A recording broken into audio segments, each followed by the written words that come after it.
Perpanjangan PPKM darurat hingga 9 Agustus mendatang dengan beberapa pertimbangan antara lain tingkat capaian vaksinasi yang masih sangat rendah serta angka positivity rate yang masih terbilang tinggi.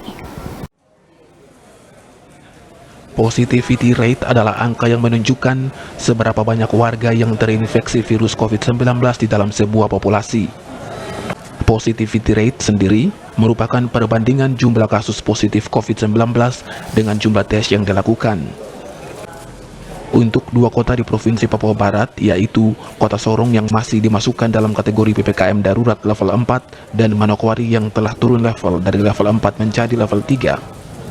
Walau BOR atau Bed Occupation Rate alias tingkat keterisian tempat tidur di fasilitas kesehatan mulai menurun, juga jumlah laporan kasus positif konfirmasi COVID yang juga mulai menurun, namun jumlah warga yang divaksin masih sangat rendah, berkisar di bawah 30%, dan positivity rate yang terbilang masih tinggi di atas 10%, sehingga wajar jika perpanjangan PPKM dilanjutkan. Diharapkan dengan penerapan PPKM darurat baik dalam kategori level 4 maupun level 3 hingga 9 Agustus mendatang akan semakin menekan angka COVID-19 di wilayah Papua Barat, khususnya di Kota Sorong dan Manokwari. Di Jawa Bali sudah mulai menurun, tapi di luar Jawa Bali malah makin naik, Dok.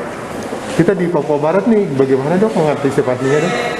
Yang perlu kita perhatikan adalah positivity rate, ya.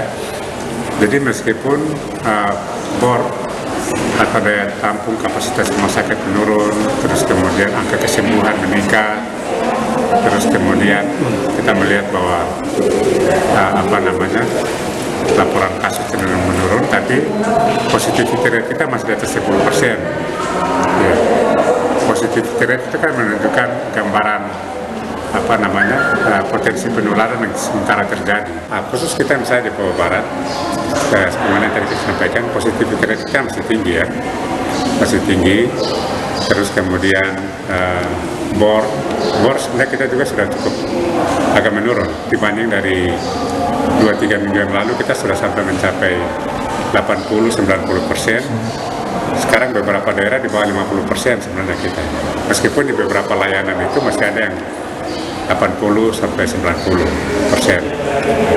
Yang jadi catatan adalah vaksinasi sebenarnya, vaksinasi. Karena kita memang harus berlomba-lomba dengan waktu supaya masyarakat semakin banyak yang harus divaksin. Kita Papua Barat kan baru 36%, total 36%. 20%, baru 20% lebih. Ari Armstrong, Biro Manokwari, CWM Channel.